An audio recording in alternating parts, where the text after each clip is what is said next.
Ladies and gentlemen, welcome to the Grand Page. I am your most humble and obedient servant, Page Ghost. So, I've done reviews on Absolute Batman and Absolute Superman, Volume 1 of those comics, and they have all been recommends from me, despite how different they are from the original interpretations. Honestly, my ultimate perspective on the alternate interpretations are that these characters have been around for so long that everyone gets introduced to these characters in a plethora of different ways. And so this absolute line is just another new way for these characters to be introduced to new audiences, new people. And there's ways that people of fans of these characters can get into these new versions. And for today's review, that is certainly no exception. Today we're going to be talking about Absolute Wonder Woman Volume 1. My history on this character is going to be a lot simpler than previous characters that I've talked about. I think I went for like an hour long talking about my history on Batman alone. Superman is also a character that I have a lot of history on. And so I'm very invested in those characters. I'm also invested in Wonder Woman, but not nearly to the same extent. I really don't have a lot of experience reading her comics, at least not the Wonder Woman comics.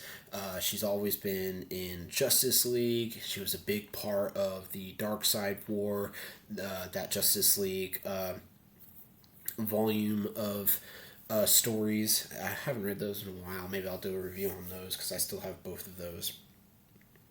But my real experience of Wonder Woman comes from, you might have guessed, the DC animated universe. Just like Batman the animated series and Superman the animated series got introduced to those characters through those shows. Really, my introduction to Wonder Woman was through the DC animated universe.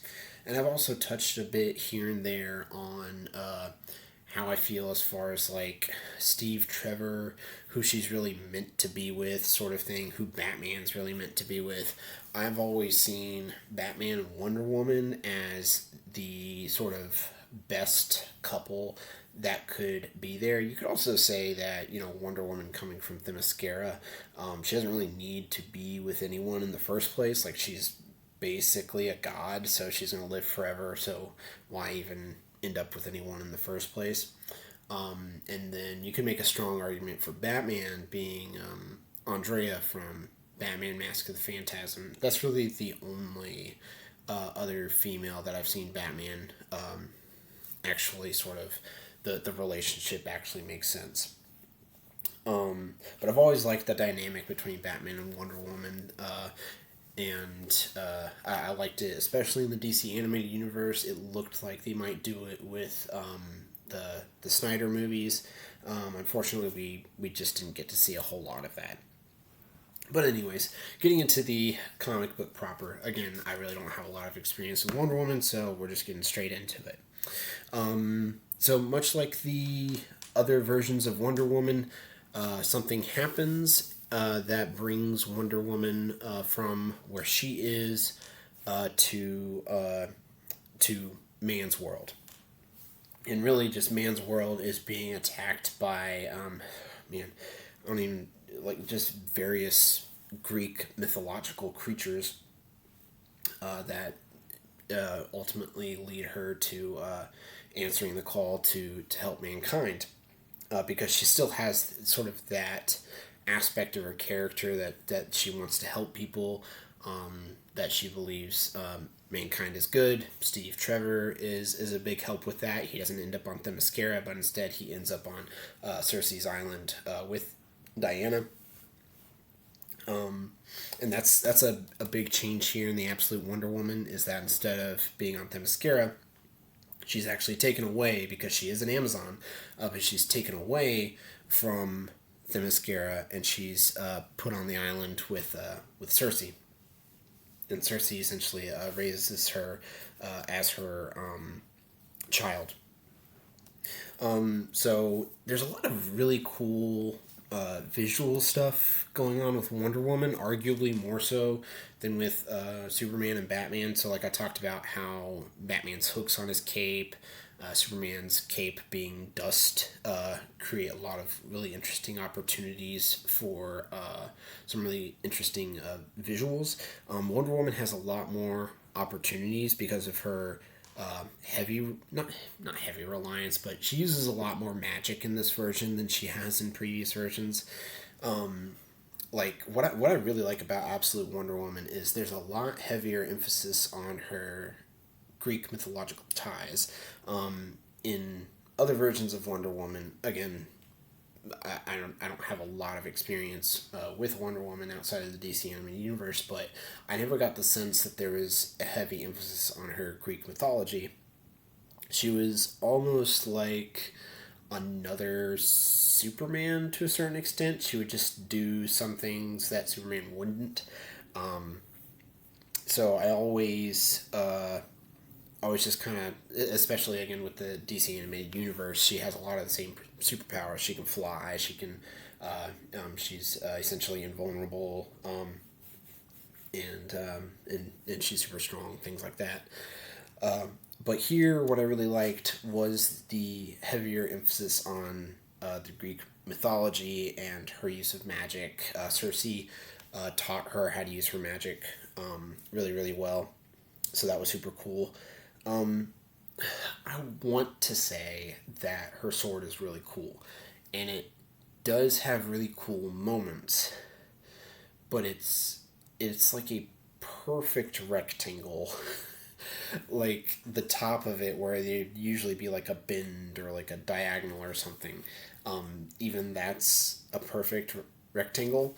Um, I feel like that was a bit of a swing and a miss where like so giving her a giant sword I think was a really cool idea. It's a little different than what we usually expect from her, right? Because she doesn't really use swords at all. In fact, swords have been a more recent development for her character. So giving her an awesome big sword, like the Berserk and Guts references, were abound, right? So that was a really cool idea. I just think they could have executed it a little bit better. I know they might have been going for a unique design with the sword, but making the sword a perfect rectangle, um, it's really weird to look at. I would even argue you don't really get used to looking at it either. It's constantly jarring every time you see it. So I feel like that could have been done a little bit better. It's not the end of the world, but what I did also like though is the relationship between Wonder Woman and Cersei.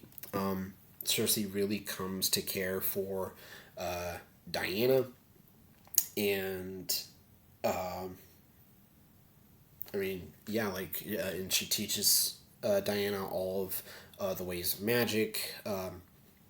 There's very clear, not references, very clear inspiration from the Cersei books. I forget who the author was, but there was that Cersei book that came out a few, or maybe a good few years ago now, which is sort of a reinterpretation or retelling of Cersei's story from Greek mythology.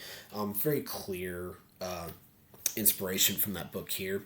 Not necessarily a bad thing, just is just very clearly here. I had to read it twice for college, so that's the only real reason I'm aware of it in the first place. But in that dynamic between Cersei and Diana, they obviously like love each other, care for each other, that sort of thing.